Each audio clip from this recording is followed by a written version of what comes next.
Hello students, a very good morning to all of you and I hope all of you are fine at your home. So students, मैं उम्मीद करती हूँ कि आप सभी अपनी स्टडीज है वो रेगुलर कर रहे हैं.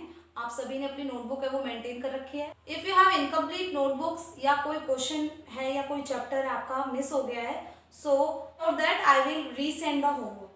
Okay, so students, in today's class we will continue our chapter that is life on the earth.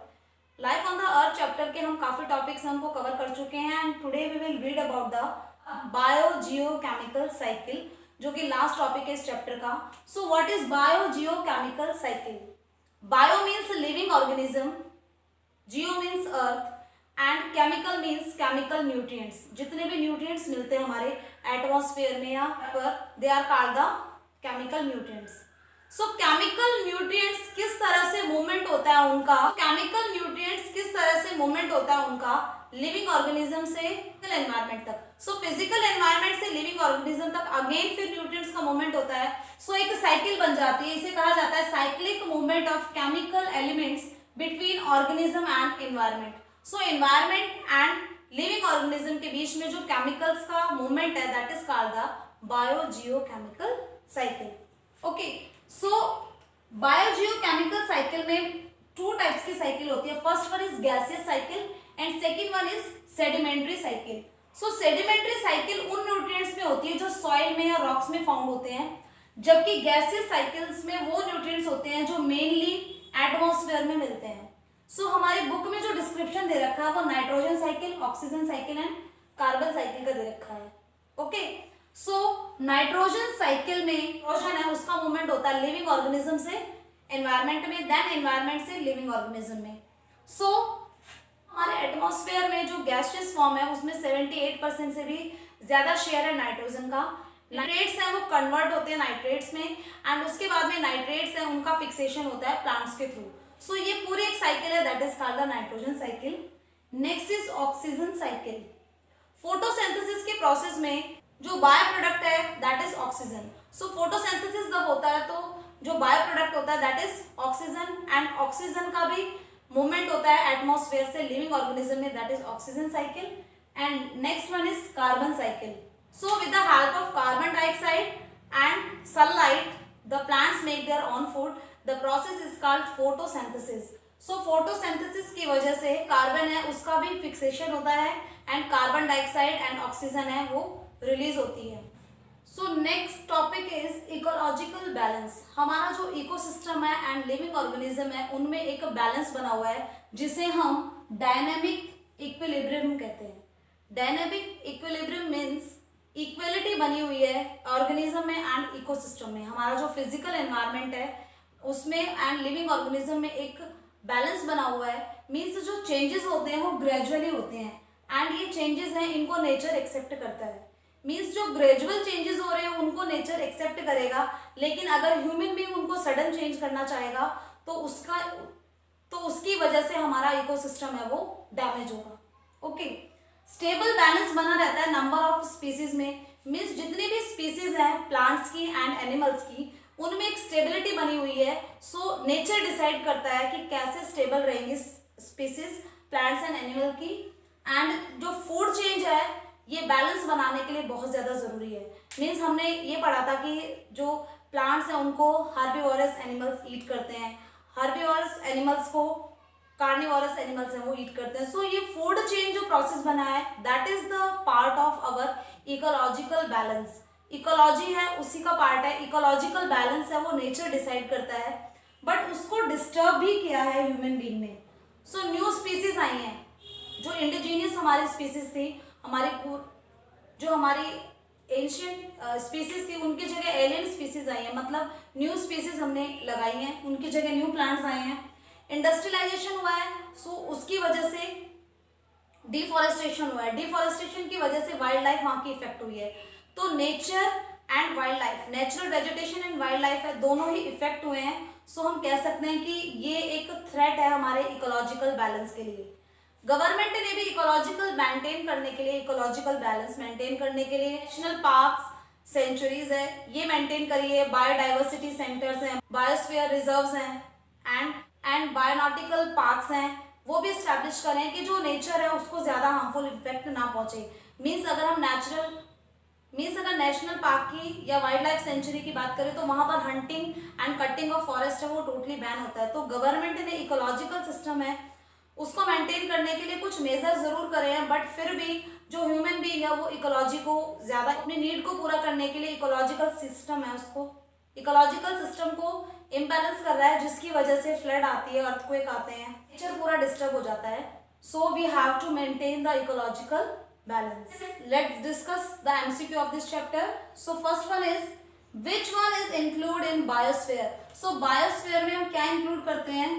Living organism and environment. So living organism and environment both are included in biosphere.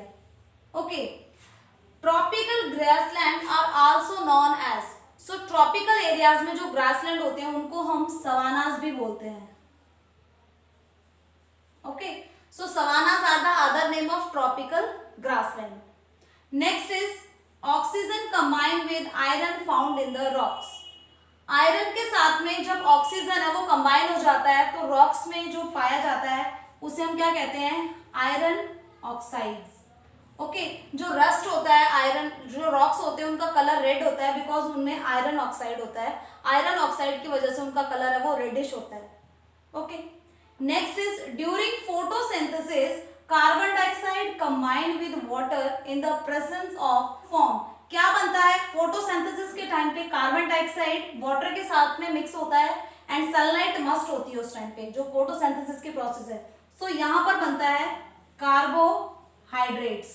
Okay, carbohydrates की formation होती है जिसकी वजह से plants की growth होती है। Next question is meaning of ecology.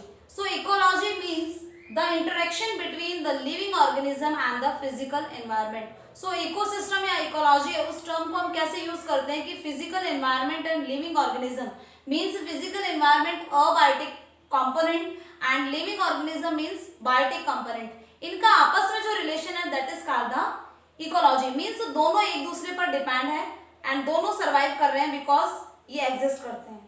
Okay, next term is ecological system, जो हमने अभी पढ़ा था इकोलॉजिकल बैलेंस और ecological system means balance between biotic and abiotic component. Biotic component and abiotic component है, दोनों में आपस में बैलेंस बना हुआ है, that is called the ecological system. So the interaction of a particular group of organism with abiotic factor. So particular group होता है ऑर्गेनिज्म का, उसका इंटरेक्शन होता है किसके साथ में? Abiotic factor. जितने भी फिजिकल एनवायरनमेंट के अबायोटिक फैक्टर है, मींस अगर हम सनलाइट बोले, टेम्परेचर या रेनफॉल, उनका लिविंग ऑर्गेनिज्म के साथ में जो इंटरेक्शन है with in a particular habitat, एक लिविंग प्लेस है इनका। लिविंग ऑर्गेनिज्म का जो लिविंग प्लेस होता है उसको हम हैबिटेट बोलते हैं। सो हैबिटेट में कोई लिविंग ऑर्गेनिज्म का ग्रुप रहता है, उसका फिजिकल एनवायरनमेंट के साथ में कैसे वो रिएक्ट कर रहा है, कैसे इंटरेक्शन हो रहा है, resulting in a clearing defined energy flow.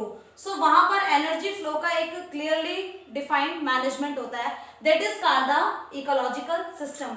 Means हमारी इकोलॉजी बैलेंस तब रहेगी तब हमारा नेचर है वो उसी के अकॉर्डिंग जो ग्रेजुअली चेंज है वो एक्सेप्ट करेंगे। Okay, next is types of ecosystem.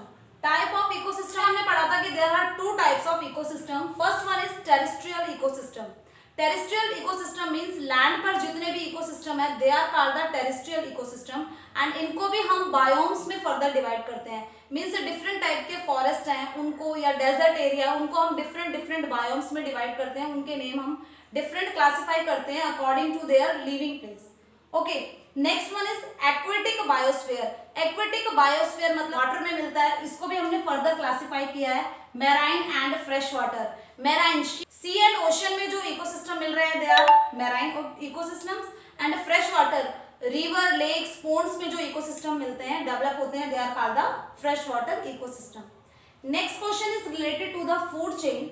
It is a sequence of eating and being eating. So producer से और first consumer, second consumer, third consumer and decomposer की जो चेन चलती है, एक दूसरे पर फीड करते हैं, एक दूसरे को ईट करते हैं, they are called the food chain. इसमें क्या होता है? फ्लो ऑफ एनर्जी, एक स्टेज से दूसरी स्टेज में एनर्जी का फ्लो होता है। सो इनको भी हमने क्लासिफाई किया है फूड चेन को। First one is grazing food chain. Grazing food chain कहाँ से स्टार्ट होती है? प्रोड्यूसर से, मींस प्लांट से, एंड उसके बाद में first consumer, then second consumer, then third consumer तक ही चलती है। It is called the grazing, एक दूसरे पर फीड कर रहे हैं। Next one is detritus food chain. Detritus food chain में डीकंपोजर्स होते हैं, वहां से ये फूड चेन स्टार्ट होती है एंड कहां तक पहुंचती है? प्रोड्यूसर, प्लांट्स तक पहुंचती है। So these are the two type of food chain. Okay students, it's all about today's class. I will give you the answer of this question. You have to write this question answer in your fair notebook and learn them. Okay, so do your studies regularly. Thank you.